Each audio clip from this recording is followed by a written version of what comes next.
우리가 코로나 때문에 많이 침체되어 있는데 여러분 마음의 기쁨으로 예배 드리시기 바랍니다. 그리고 오늘 이 자리에 참석하지 못하고 온라인으로 예배 드리는 우리 성도들 한번 손을 흔들어 봅니다. 할렐루야. 할렐루야. 방석 다 깔아놓고 들어눕지 마시고 딱 하나님 앞에 신령과 진정으로 있는 자리에서 예배해도 하나님이 그대로 받으실 줄 믿습니다. 우리 성도들에게 손을 한번 흔들어 주세요. 우리 성도들의 손 흔드는 모습 보입니까? 예, 감사합니다. 자, 오늘은 침례 설교 네 번째 시간입니다. 네 번째 시간으로서 침례의 의미와 기원에 대해서 알아볼 수 있도록 하겠습니다. 어떤 분들이 이렇게 질문을 하는 분들이 있습니다. 목사님, 성경에 세례라고 되어 있는데 왜 이것을 침례라고 읽죠? 이렇게 물어보시는 분들이 있습니다. 그래서 오늘 이 말씀을 통해서 왜 침례라고 읽게 되는지를 여러분들이 이해하게 될 줄 믿습니다. 그럼 먼저 이 침례가 뭔가 하는 이 침례의 의미를 우리가 알아볼 필요가 있어요. 첫째, 침례의 의미. 그 영상을 한번 띄워줍니다. 그림을 한번 보여주세요. 자, 저 그림 골로새서 2장 12절을 우리 다 같이 한번 읽어봅니다. 시작. 너희가 침례로 그리스도와 함께 장사되고 또 죽은 자들 가운데서 그를 일으키신 하나님의 역사를 믿음으로 말미암아 그 안에서 함께 일으키심을 받았느니라. 이 침례가 뭐냐 하면 바울은 골로새 성도들에게 이 침례가 뭐냐? 침례는 그리스도와 함께 장사되고 죽었다 이 말입니다. 죽고 또 그 안에서 함께 일으키심을 받는 행위가 침례다. 할렐루야. 이게 복음이잖아요. 예수님과 함께 죽고 예수님과 함께 부활하는 그것을 고백하는 행위가 침례의 행위라는 것이죠. 그래서 침례는 예수님과 함께 죽고 그 다음에 두 번째 예수님과 함께 부활하여 살아나는 이것을 고백하는 행위가 뭐라고요? 침례다. 그래서 성경에서 침례에 대해서 신약 성경의 원어에 보면 총 115회가 기록이 되어 있어요. 총 115회가 기록이 되어 있는데 우리가 침례라고 할 때 우리가 원어에 보면 베프티스마 이렇게 기록이 되어 있습니다. 침례가 베프티스마. 제가 헬라 원어를 한번 써볼게요.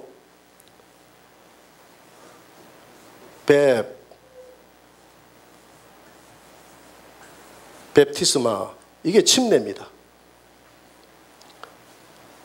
이 침례를 베프티스마라고 하는데 이 베프티스마가 어떤 의미를 가지고 있느냐 하면 가라앉다. 그 다음에 잠기다. 물속에 잠기다. 파선하다. 이런 의미를 가지고 있어요. 가라앉다. 물속에 잠기다. 물속에 깊이 잠긴다는 것이 원래 침례의 헬라의 원뜻이다 이 말입니다. 그러면 우리가 침례 교회에서 주로 이 성경을 읽을 때 침례라고 읽지 않습니까?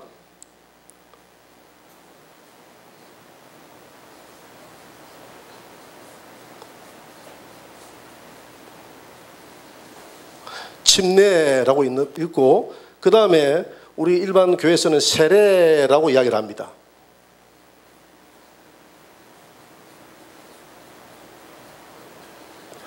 그래서 이 침자가 무슨 침자입니까?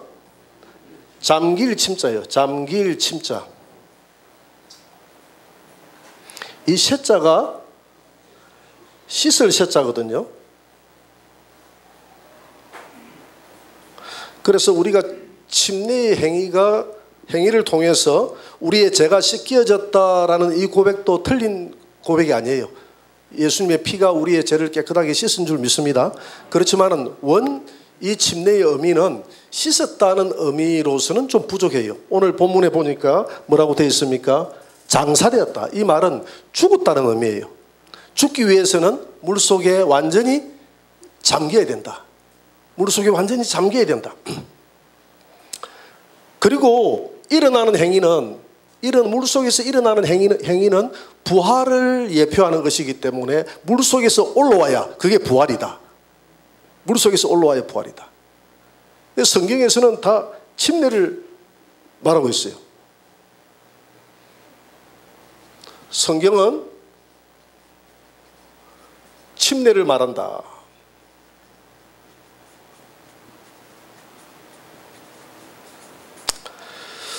우리가 사도행전 8장 35절을 한번 떼어봅니다. 같이 한번 읽어봅니다. 시작.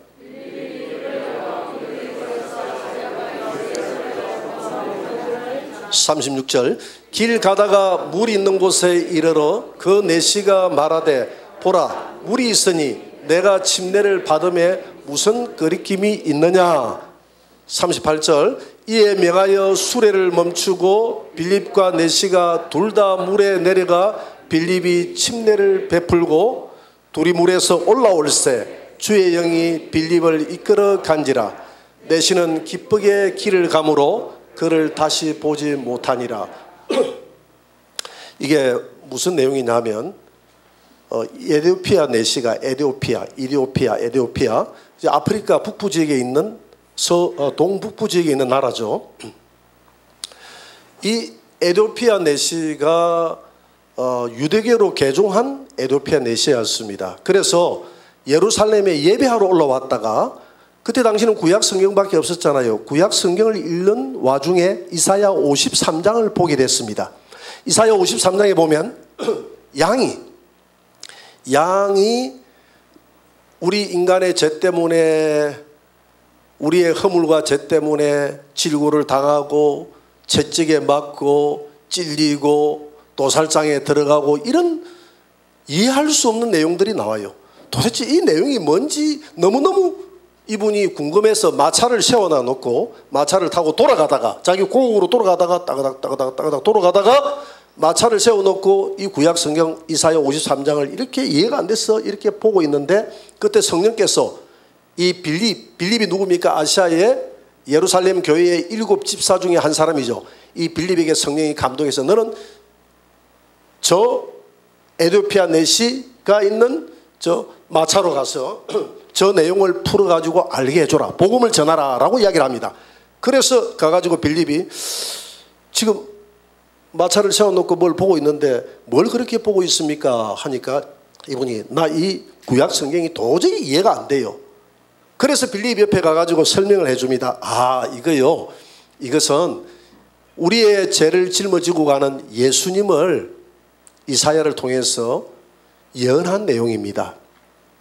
예언했는데 그 예수님이 얼마 전에 십자가에 달려 구원자로 이 땅에 오셔서 돌아가시고 그리고 3일 만에 부활하여 살아나심으로 말미암아서 오늘 이사야의 예언이 이루어진 것입니다. 이제 누구든지 이 예수님을 영접하면 하나님의 자녀가 되어서 구원을 받을 수가 있습니다. 이렇게 복음을 전하니까 이 내시가 이걸 받아들여요. 그래요? 그럼 내가 어떻게 해야 됩니까? 당신이 내가 따라하는 대로 예수님을 영접하면 됩니다. 그래서 거기서 영접 기도를 시키고 난 이후에 그럼 이제 다 됐습니까? 아니에요. 하나 남았습니다. 이제 당신이 물에 가가지고 침례를 받음으로 고백을 해야 돼요. 그러니까 이 내시가 물 여기 있어요. 왜? 에티오피아 내시가 마차를 타고 오랫동안 그 광야를 지나가야 되기 때문에 항상 수통에 물을 가득 채워가지고 가거든요. 그러니까 이 물 가지고 찍어 바르는 거 안 돼요. 그렇게 해가지고는 예수님의 죽음과 그분의 십자가와 그분의 부활을 고백할 수 없어요. 물이 있는 곳에 물이 풍부하게 있는 곳까지 갑시다. 그래서 둘이서 마차를 타고 따다닥 가다가 물이 있는 거예요. 즉 물이다. 이렇게 해가지고 물이 있는 곳에 두 사람이 내려가서 그 물에서 예수님과 함께 장사되어 죽고 예수님과 함께 부활하여 살아났노라라는 이 침례를 받은 줄 믿습니다. 그래서 성경은 침례를 말하는 거예요. 예수님도 마찬가지죠. 예수님도 구태여 세례를 받을 것 같으면 예루살렘에서 받아도 돼요.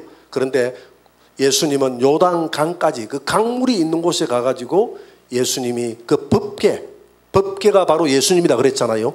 법궤와 함께 이스라엘 백성들이 물속에 들어가서 죽고 물에서 나오는 순간에 살아난 줄 믿습니다. 그래서 요단강에 가서 법궤의 실상 되신 예수님이 물에 들어가서 죽고 물에서 올라오는 순간에 살아나는 이 침례의 행위를 행했다. 할렐루야. 이 침례를 받고 나니까 비둘기 같은 성령이 예수님에게 임재한 줄 믿습니다. 예수님에게는 성령이 임재할 필요가 없어요. 왜? 예수님 자체가 하나님이신데, 그런데 예수님은 우리 인간의 삶을 대역하는 거예요. 무슨 말인지 알겠습니까? 그래서 이 침례는 십자가와 함께 죽고 십자가와 함께 부활하여 살아났다는 것의 고백 아닙니까? 그래서 네가 영적 침례를 통해서 예수 그리스도를 믿고 예수 그리스도를 부활을 믿으면, 십자가를 믿고 부활을 믿으면 우리에게 우리의 죄가 사해지고, 죄가 사해지면 누가 온다고요? 성령이. 예수님에게 성령이 임재했던 것처럼 우리에게 성령이 임재하는 줄 믿습니다. 성령은 뭡니까? 너는 내 자녀라는 하나님의 인침의 사건이 성령인 줄 믿으시기 바랍니다. 인류 역사 속에서 성령이 외주하는 적은 있어도 우리 안에 내주해서 내 안에 주인으로 들어온 적이 없었어요. 에덴 동산에서 인간이 범죄하고 난 다음에 성령이 떠나버렸습니다. 성령은 우리 홈까지만 와서 감동으로 역사했지 우리 안에 주인으로 역사한 적이 없는데, 예수님이 최초로 물에서 올라오는 순간에 하늘에서 성령이 인간의 모습으로 오신 그 예수님에게 임했다는 것은 앞으로 예수 그리스도를 십자가와 함께 죽고 그분의 부활과 함께 살아나는 자는, 이 고백을 하는 자는 누구든지 하나님의 성령이 임한다는 것을 보여주는 줄 믿습니다. 그리고 난 다음에 성령이 임하니까 이제 우리는 누구의 자녀가 됐습니까? 하나님의 자녀가 됐으니 하늘에서 음성이 들리기를 너는 내 사랑하는 아들이요 딸이요 내 기뻐하는 자라. 내 사랑하는 아들이라고 그러죠. 내 자녀가 이제 됐다는 거죠. 그래서 우리가 이 십자가는 뭐냐면, 십자가를 여러분들이 믿는 순간에 영적 침례는 다 받은 줄 믿습니다. 영적 침례는 받았지만은, 그러나 영적 침례를 다 받는 순간에 하나님의 성령이 사도행전 2장 38절에 보니까 회개하고 믿고 침례를 받으면 성령을 선물로 주리라. 할렐루야. 성령이 우리에게 찾아온 줄 믿으시기 바랍니다. 그리고 성령이 찾아왔으니까 성령은 뭐냐? 너는 내 자녀라는 인침인 줄 믿습니다. 하나님의 영이 들어와서 우리 영 안에 담겨서 우리가 아버지라고 인침을 통해서 알아보는 거예요. 죽었던 우리의 영이 살아나는 겁니다. 할렐루야. 그래서 인침을 통해서 우리가 하나님의 자녀가 되었고, 하나님의 자녀가 되었기 때문에 하나님의 하늘에서 이제부터 너는 세상 마귀의 자녀가 아니라 내 자녀라는 하나님께서 땅 해야 되지 않습니까? 그래서 하늘에서 음성이 들리기는 너는 내 사랑하는 아들이요 내 기뻐하는 자라는 그 하나님의 그 하늘의 그 재판정에서 땅 하고 하나님이 공포를 했다 이 말입니다. 믿으십니까? 그래서 이와 같이 예수님도 물에 들어가서 침례를 받았어요. 홍해바다도 마찬가지입니다. 홍해바다를 건너는 사건을 고린도전서 10장 2절에 보니까 우리 조상들이 홍해바다에서 침례를 받았다고 그랬어요. 침례를 받을 때 그들은 어떻게 했습니까? 홍해바다에 물을 찍어 바르지 않았어요. 홍해바다에 완전히 수장대에 들어간 줄 믿습니다. 그래서 내가 애굽에 있던 내 옛사람이 죽었다는 거예요. 완전히 죽고, 그들이 모세와 함께 예수님의 모형인 모세와 함께 나왔을 때, 물에서 나왔을 때는 그건 부활의 행위예요. 할렐루야. 부활해서 그들이 강야 교회로 들어와서 이제 그들은 하늘에서 떨어지는 만나인 이 말씀을 먹고 생수, 반석에서 나는, 반석은 예수님이시니까 예수님에서 나오는 생수인 성령을 먹고 살아가는 것이 교회 생활이다. 할렐루야. 그래서 완전히 홍해바다에서 물에서 잠겼어요. 물에서 잠겼지 않습니까? 그래서 또 지난주에 우리 법궤와 함께 받았던 침례 받았죠. 그죠? 요단강에 완전히 잠기는 것이다. 노아의 홍수도 침례라고 그랬어요. 비가 오는 가운데서 완전히 물에 잠겼다. 나만 장군이 요단강에 7번 내려가서 물에 잠그는 그것도 침례의 행위예요. 문둥병 같은 우리의 저주받은 우리 인생의 모든 죄들이 깨끗하게 되는 역사가 예수 그리스도와 함께 연합됨으로 이루어진 줄 믿으시기 바랍니다.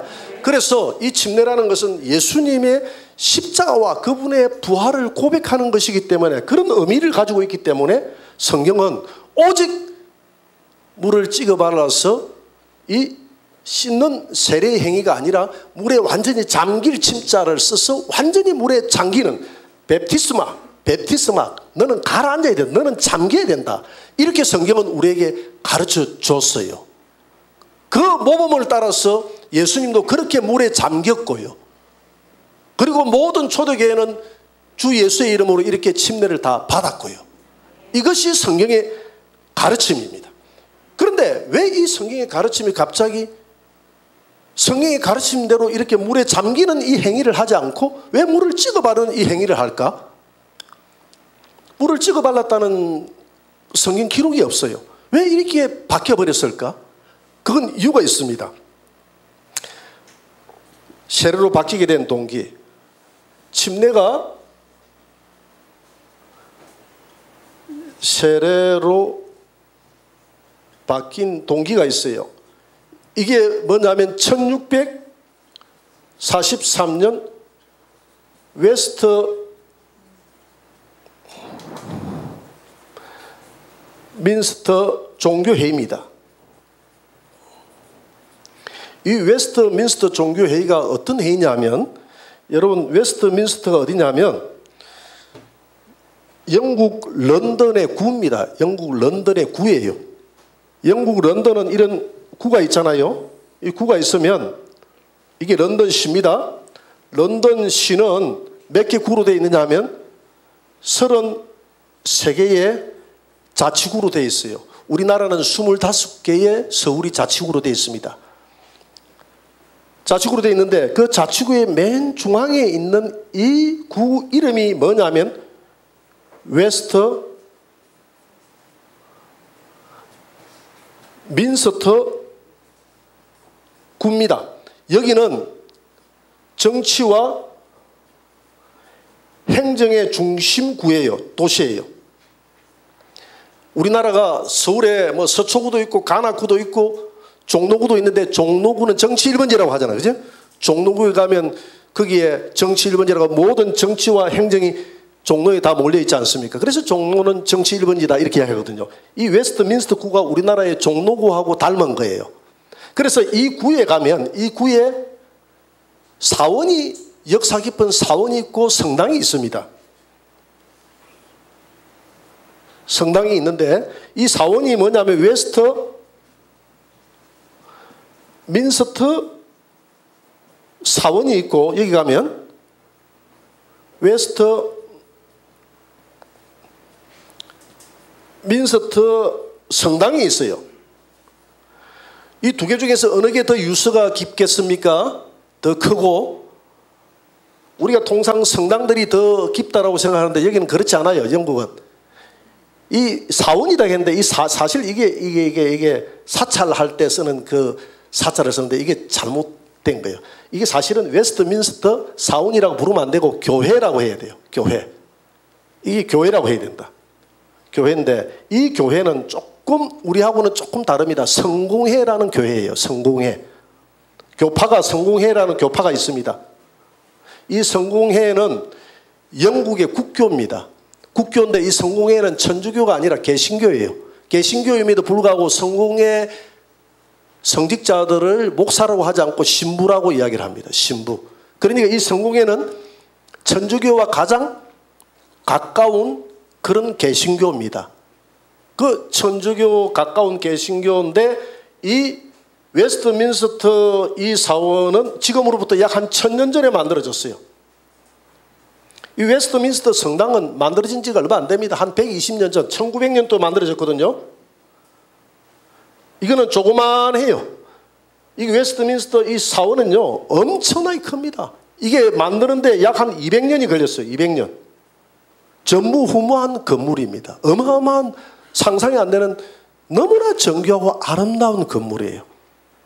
이게 바로 웨스트민스터 구의, 런던시의 웨스트민스터 구라는 그곳에 웨스트민스터 사원이 있다 이 말입니다.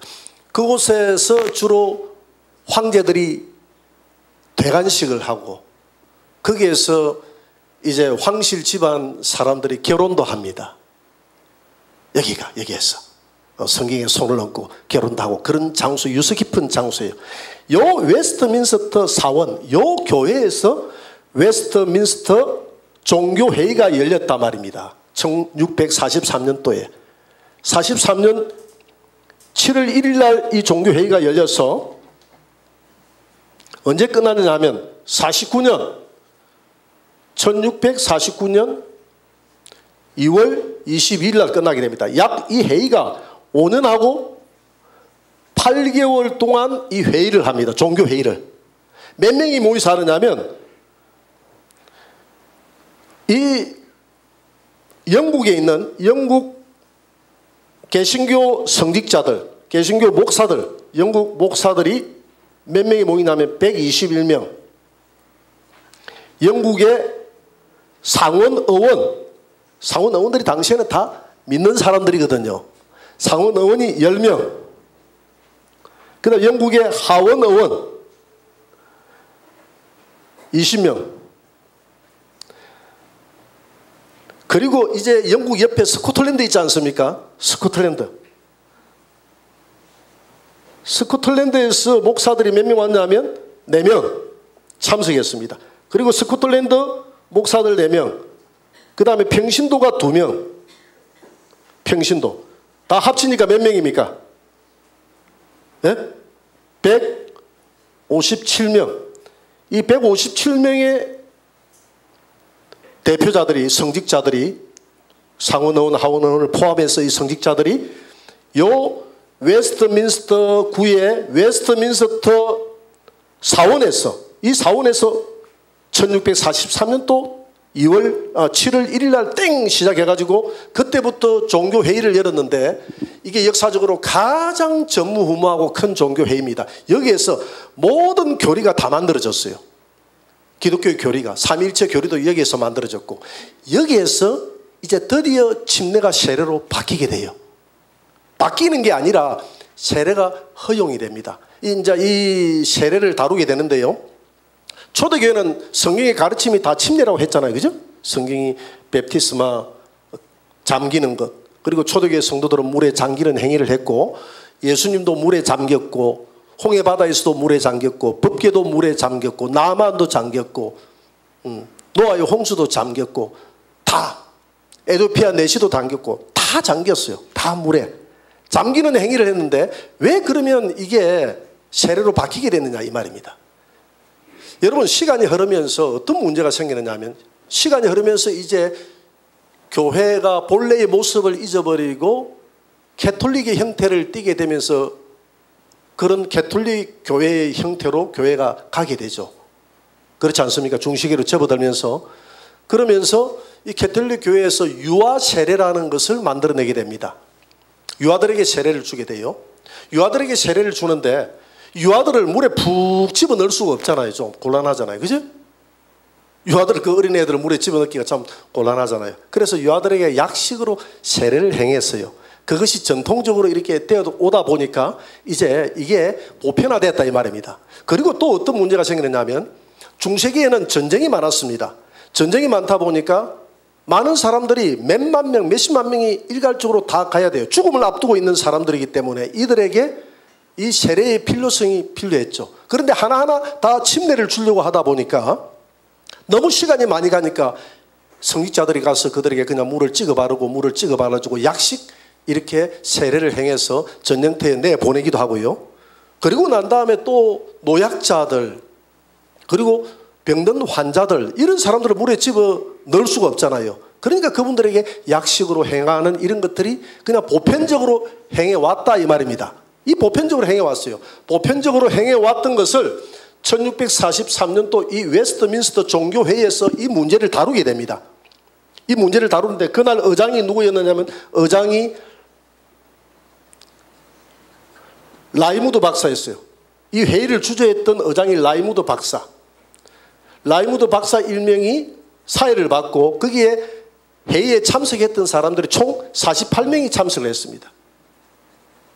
참석했는데 공교롭게도 자, 이 세례, 약식으로 하는 세례를 허용해야 된다 하는 것은 찬성, 허용하자, 허용.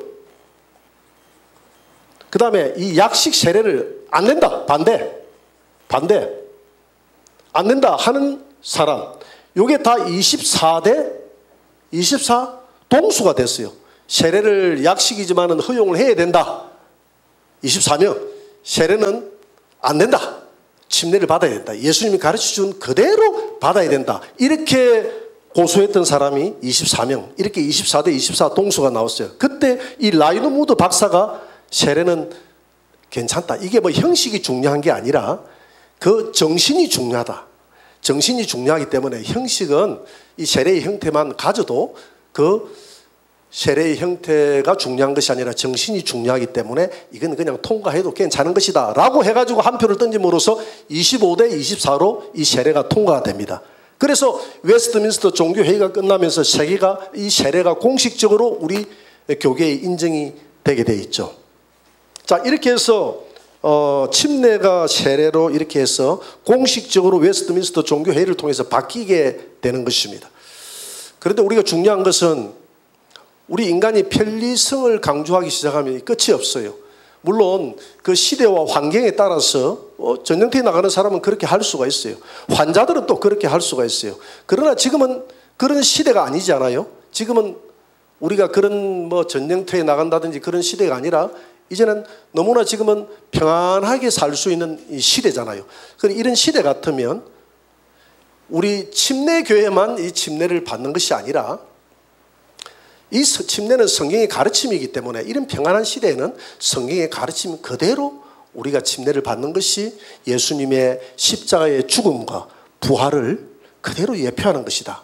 이 종교회에서 사람이 통과시킨 것이지 하나님이 통과시킨 것은 아니다. 모르겠어요. 이분들이 물어보고 밤새 금식기도 하고 물어보고 예수님 이렇게 약식으로 해도 될까요? 약식으로 해도 될까요? 글쎄 이분들에게 24명 통과했던 24명들에게 다 약식으로 해도 되느니라 하고 주님이 다 영감을 줘가지고 이렇게 했는지는 모르겠으나 어쨌든 성경의 가르침은 그렇지 않다는 것이죠. 물에 들어가야 예수님의 죽음이 예표가 된다는 것이죠. 우리가 무덤에서 죽음을 예표할 때 여러분들이 무덤을 이렇게 우리 뭐 집안에 이렇게 장사를 지내야 될 분이 옛날에는 매장을 많이 했잖아요. 매장을 할 때 여러분들이 매장을 할 때 그냥 이렇게 땅을 파놓고 거기에 삽 한두 삽 이렇게 탁 이렇게 얹어가지고 매장했다 이럽니까? 안 그러잖아요. 매장할 때 어떻게 합니까? 완전히 흙을 뒤덮어서 그냥 꽝꽝 밟아가지고 해야 그게 완전한 매장이 되잖아요. 마찬가지입니다. 그게 죽음의 하나의 행위가 되잖아요.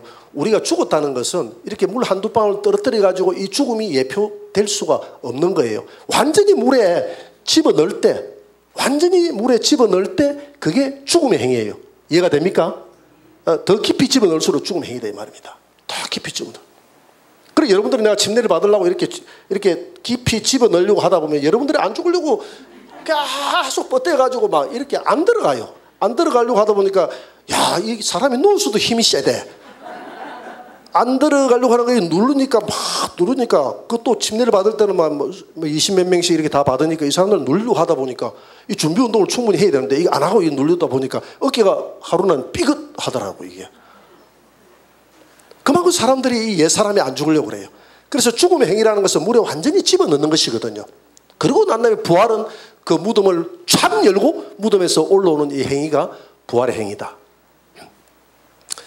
그래서 제가 우리 세례를 행하는 우리 장로교 목사님들이 이 계시록을 이렇게 같이 나누고 하면서 여기 왔을 때 제가 이야기를 했어요.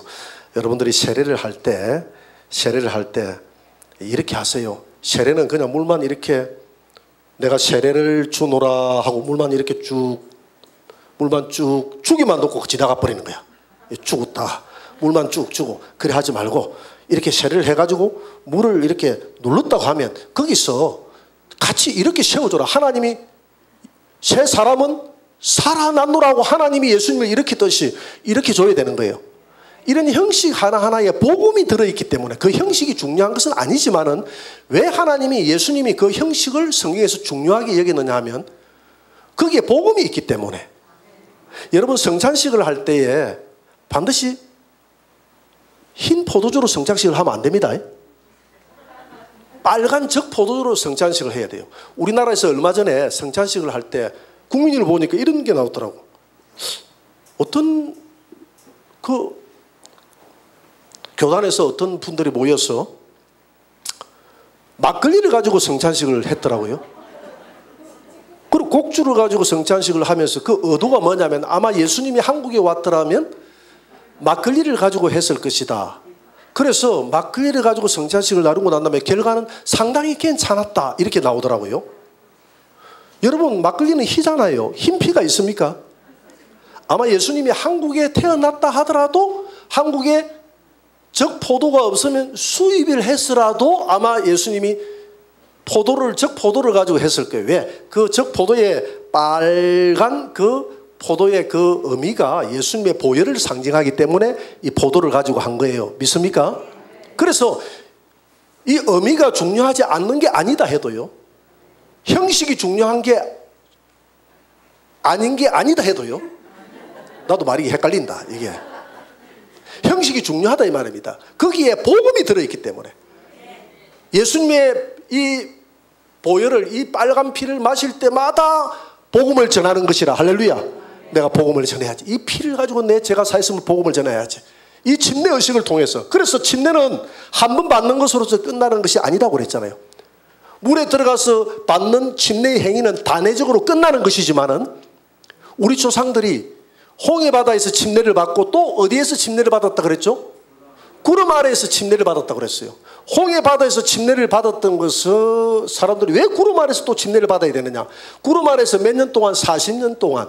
40년은 이 광야, 40이라는 것은 이 광야 세상을 의미하는 줄 믿습니다. 그래서 40년 돌고 난 다음에 가나안 땅은 천국 아닙니까? 천국 들어갈 때까지 침례를 받았어요.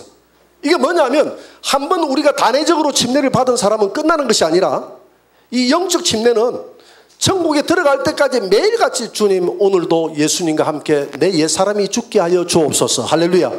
그리고 내 안에 있는 새 사람이 살아나게 하여 주옵소서. 이렇게 매일매일 고백하면서 주님과 동행하며 살아가는 것이 구름 아래에서 받는 침례예요. 구름은 물이잖아요. 그 물 속에 내가 걸어간다면서 완전히 내가 죽는다는 것이거든. 그래서 바울은 말하기를 나는 날마다 죽노라. 그래서 우리가 이 침례의 의미의 행위가 너무나 중요하다. 이 침례 속에 복음이 들어있기 때문에 복음을 대충대충 해서 막걸리로 가지고 복음을 의미하거나 이렇게 할 수 없는 것이다. 한두 번 찍어 바름으로 복음이 의미가 안 된다는 것이죠. 복음은 성경에 있는 그대로. 침례가 뭐냐? 침례는 예수님과 함께 죽고 예수님과 함께 연합하여 살아나는 것이 침례인데, 베프티조, 예수님과 함께 물에 잠기고 완전히 잠기고 물에서 올라오는 것까지 할 때 예수님의 십자가와 부활의 복음이 예표된다는 것입니다. 복음이 고백이 된다는 거예요. 믿습니까? 그래서 침례를 행하라고 그렇게 바닷가에 가서 하라는 게 뭐냐면 그냥 들어가서 덤벅 의미도 모르고 받는 것은 안 되는 거예요. 의미를 알아야 되는 거예요.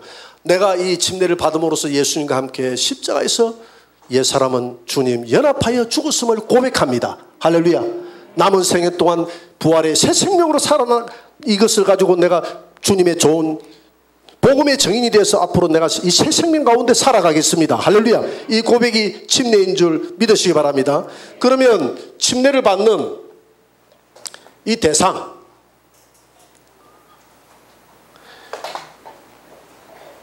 네 번째, 침례 대상과 시기는 언제 해야 되느냐? 사도행전 2장 41절을 한번 떼어봅니다. 다 같이 시작.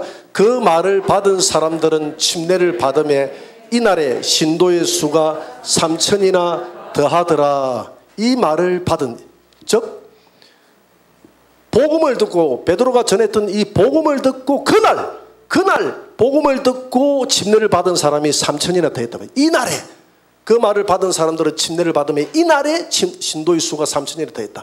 그러니까 우리가 보통 세례를 받고 이래 할 때 학습을 하고 문답을 하고 그 하는 것은 아주 잘하는 거예요. 의미를 가르쳐 주기 때문에 그 잘하는 거다 이 말입니다. 그렇지만은 성경에서 말하는 침례의 대상과 시기는 이 말을 받은 사람, 복음을 받아들인 사람, 예수님의 십자가에서 내 죄를 사했다는 것을 믿고 그분이 3일 만에 부활하여 나에게 영원한 생명을 부여해 줬다는 것을 이 믿음, 이 말을 내 마음속에 받은 사람, 받은 사람은 그날 즉시 침례를 받을 수 있는 줄 믿으시기 바랍니다. 이게 성경의 가르침이에요. 그래서 에돌피아 내시가 저 믿겠습니다. 예수님이 이 이사야 53장에서 말했던 이분이 예수님을 예표하는 것이군요. 내가 믿겠습니다 했을 때 물이 있는 곳에 가서 그 즉시 받았잖아요. 기간을 요구하지 않았어요. 물론 기간을 요구해서 더 확실한 가운데 받는 것도 잘하는 것이요. 그 자리에서 바로 받는 것도 잘하는 것이다. 왜? 성경의 가르침은 보니까 어디든지 그 자리에서 바로 받았다. 사도행전 16장에 보니까 루디아의 가정도 복음을 받는 순간에 바로 받았고, 간수들도 바로, 간수의 가정도 그날 밤에 바로 받았다. 할렐루야. 그래서 대상은 누구냐면 예수님의 십자가와 부활의 복음을 믿는 자들은 그 자리에서 바로 받을 수 있다는 것이 성경의 가르침입니다. 자, 그러면 다섯 번째로 침례의 방법입니다. 침례의 방법이 뭐냐? 침례는 처음에 신앙 고백을 받아야 돼요. 당신이 예수님께서 그 십자가가 당신의 죄를 사했음을 믿습니까? 예, 제가 믿습니다. 예수님이 3일 만에 부활하여 그 예수님을 나의 주님으로 영접하면 당신이 영원한 새 생명으로 부활한다는 것을 믿습니까? 예, 믿습니다. 이렇게 충분하게 신앙 고백을 받고 난 다음에 이 침례를 줍니다. 침례를 줄 때 어떻게 주느냐 하면, 이동료 목사는 방금 000 자매의 신앙 고백에 근거하여, 그리고 예수님이 침례를 주라는 그 명령에 근거하여 이 시간 내가 주 예수 그리스도의 이름으로 침례를 주노라. 할렐루야. 그러면서 물에 집어넣을 때 이 자매의, 이 형제의 옛 사람은 예수님과 함께 죽고, 그리고 물에서 올라오는 순간에 예수님과 함께 연합하여 새 사람은 살아났도다. 할렐루야. 고백하는 거예요. 고백을 했으니까 어떻게 해야 돼요? 올라올 때 메리 크리스마스 해야 됩니까? 할렐루야, 이제 새 생명으로 살아났습니다 하고 하나님께 할렐루야 영광을 돌려야 될 줄 믿습니다. 그리고 그 자리에서 끝나는 것이 아니라 남은 생애 동안 이 복음을 전하는 좋은 증거자가 되어 살겠습니다. 할렐루야. 이것이 침례의 방법인 줄 믿습니다. 침례는 그렇게 하는 거예요. 그러면 침례의 목적이 뭐냐? 침례의 목적, 여러분, 이 침례는 죄를 사하기 위해서 침례를 하는 게 아니에요. 침례를 통해서 죄가 사해진다고 생각하는 것은 안 됩니다. 이 천주교는 7성사가 있어요. 7성사 중에서 제1성사가 세례성사라는 것이 있는데, 그들은 이 세례를 통해서 우리의 죄가 사해진다고 이렇게 기록이 되어 있어요. 그건 잘못이에요. 그건 잘못이에요. 이 침례는 이미 예수 그리스도를 믿음으로 영적 침례를 받았다고 그랬잖아요. 믿음으로 영적 침례를 받은 사람들은 이미 우리의 죄가 사해졌고, 이 침례의 행위를 통해서 고백하는 것이지, 결단하는 것이지, 이것이 죄를 사하는 행위는 아니다 이 말입니다. 명확하게 구분을 해야 돼요. 어떤 분들은 이 물에 들어가서 오늘 내가 죄가 다 사해졌다 이렇게 생각하는데, 그건 복음을 잘못 이해하는 것입니다. 베드로전서 1장 18절 한번 봅니다. 다 같이 한번 읽어봅니다. 시작. 너희가 알거니와 너희 조상이 물려준 헛된 행실에서 대속함을 받은 것은 은이나 금같이 없어질 것으로 된 것이 아니요 오직 흠없고 점없는 어린 양 같은 그리스도의 보배로운 피로 된 것이라. 우리의 대속함, 우리의 죄가 사해진 것을 대신 속죄함을 받은 것은 침례의 행위를 통해서 물에 들어감으로써 속죄받은 것이 아니라 예수님의 보배로운 그 피가 우리의 죄를 사했음을 믿으시기 바랍니다. 믿습니까? 그래서 에베소서 2장 8절에도 그랬잖아요. 너희가 그 은혜에 의하여 믿음으로 말미암아 구원을 받았으니. 할렐루야. 믿음으로, 예수를 믿는 믿음으로 구원을 받았지 침례를 받음으로 구원을 받는 것은 아니다 이 말입니다. 이해가 됩니까? 그래서 캐톨릭의 그 교리는 잘못된 거예요. 잘못된 거다 이 말입니다. 그래서 항상 말씀으로 돌아가야 돼요. 그래서 저는 여러분들에게 침례교 교리를 따라라 이렇게 가르치지 않습니다. 항상 제가 뭘 가르칩니까? 말씀, 성경에서 뭘 의미하는지, 뭘 가르치고 있는지, 그걸 가르치는 거예요. 그래서 예수님은 두 가지를 명했어요. 신약에서 부활절을 지키라, 그런 이야기 하지 않았습니다. 성탄절을 지키라 그런 이야기 하지 않았어요. 맥주절을 지키라 그런 이야기 하지 않았어요. 추수감사절을 지키라 그런 이야기 하지 않았어요. 예수님은 두 가지를 지키라고 했어요. 두 가지를 행해야 되는데 하나는 침례고 하나는 성찬식이에요. 왜 이걸 하라 했느냐 하면 침례와 성찬식은 복음이 들어있기 때문에. 할렐루야. 복음. 이 침례는 예수님과 함께 죽는 것이고 예수님과 함께 살아나는 것에 복음에 대한 고백이 침례다 했거든. 결단이 침례다 했거든. 그리고 성찬식도 마찬가지지 않습니까? 그 보배로운 피로 인해서 우리의 죄를 사했다. 예수님의 이 성찬식을 할 때마다 예수님의 피가 흘린 그 피가 내 죄를 사했다는 그 감격 속에 남은 생애 동안 내가 주님이 나를 위해서 죽었던 것처럼 내가 주를 위해서 복음을 위해서 내가 살고 복음을 위해서 죽겠습니다라고 그 성찬식을 할 때마다 그 복음에 대한 고백이 성찬식이고 복음에 대한 고백이 침례다 이 말입니다. 그래서 이 복음이 중요하기 때문에 복음으로 너희가 천국 가고 만민에게 복음을 전하라고 했는데 복음이 뭐냐? 복음은 십자가와 부활인 줄 믿습니다. 이 십자가와 부활이 중요한 거예요. 모든 걸 다 지켜도 십자가와 부활을 믿지 않으면 안 돼. 그래서 여러분들은 예수 믿는 순간에 십자가와 부활을 믿었기 때문에 이미 영적 침례는 받았다 안 받았다? 받은 것인데 그러나 왜 침례를 강가에 가서 해야 되느냐 하면 예수님은 고백받기를 좋아했기 때문에 그 십자가를 그대로 표현할 수 있는 게 물에 들어가는 것이다. 귀찮고 머리가 헝클어지고 화장이 다 풀어지고 그리 할지라도 내가 이 고백을 물에 들어감으로써 예수님과 함께 완전히 죽었다는 퍼포먼스를 통해서 또 올라오는 이 퍼포먼스를 통해서 새 생명으로 살아났다는 이 고백을 하는 것입니다. 그래서 침례의 목적은 죄를 사하는 행위가 아니라 첫째는 예수님의 명령에 순종하는 것이다. 명령 순종. 어디에서 명령했습니까? 마태복음 28장 19절 20절에 명령해서 그러므로 너희는 가서 모든 민족을 제자로 삼아 아버지와 아들과 성령의 이름으로 침례를 베풀라. 이거는 명령이에요. 예수님의 명령에 의해서 우리는 침례를 베풀어야 될 줄 믿습니다. 두 번째는 뭐냐면 신앙의 결단과 고백입니다. 베드로전서 3장 21절에 보니까 고백이에요. 고백. 남은 생애 동안 주를 위해 살겠다는 신앙의 고백이 침례인 줄 믿습니다. 고백이 침례다. 물론 예수 그리스도께서 부활하심으로 말미암아 이제 너희를 구원하는 편이 곧 침례라. 이 침례가 뭐냐? 육체의 더러운 것을 제하여 버림이 아니요. 침례는 우리가 죄가 씻겨지는 게 아니다 이 말입니다. 그렇게 천주교의 세례성사에서 죄가 씻겨진다는 이 사실은 성경에 위반되는 거예요. 씻겨지는 것이 아니요. 더러운 것을 제하여 버림이 아니요. 하나님을 향한 여러분들의 죽었던 그 양심의 강구다 이 말은 서원이다. 하나님을 향해서 내가 살겠다는 이제는 복음을 위해 살겠다는 나의 서원, 내 양심의 서원이 뭐다? 침례다. 할렐루야. 복음을 위해 살겠습니다 하고 내 양심 서원이 침례다 이 말입니다. 그래서 결론 내리면 그러므로 우리는 침례를 주라는 주님의 명령에 의해서 귀찮다고 해서 우리가 이걸 약식으로 행하고 해서는 안 되고 피치 못할 상황이 있는 사람들은 약식으로 하되 모든 것은 성경에 근거해서 1.1핵이라도 성경을 변형시키지 말라고 그랬어요.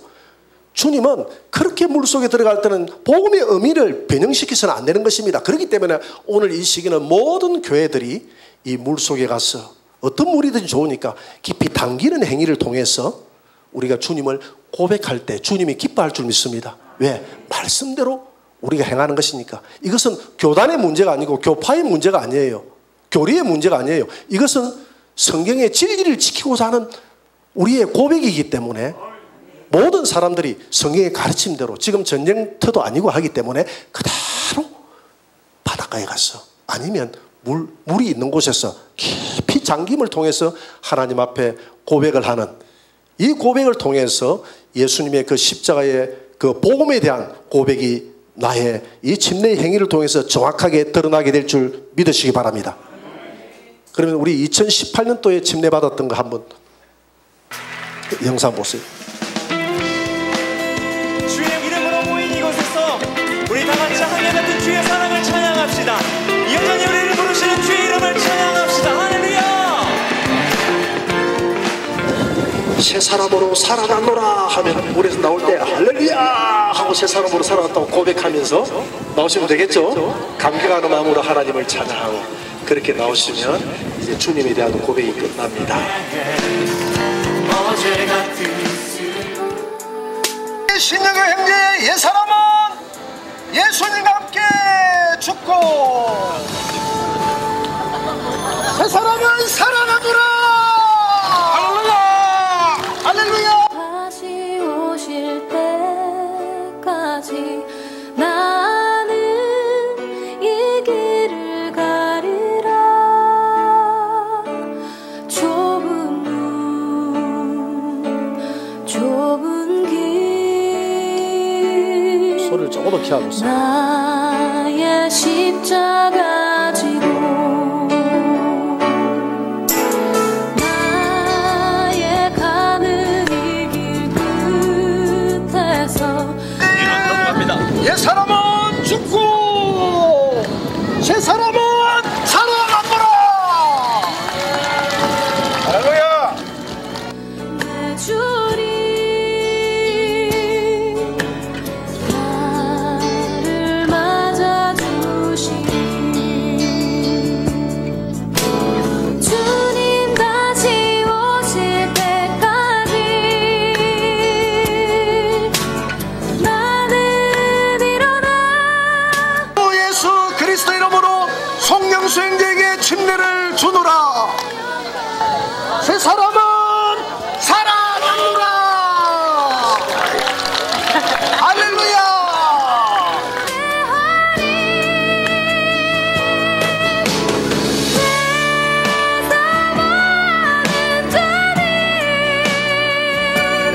온 세상 구주시라. 내 사랑하는 주님 영광의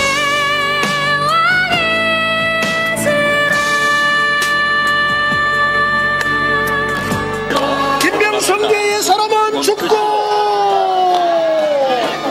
새사람은 살아나노라. 할렐루야. 주님 다시 오실 때까지 나는 일어나 달려가리라. 주의 영광. 이번에 하나님 예수님 이름으로 죽고 예수님 이름으로 다시 부활하게 해주신 예수님 감사합니다. 할렐루야. 약간 새로운 느낌을 받았고요. 저 또한 크리스찬인으로서 신앙심이 높아질 수 있었습니다.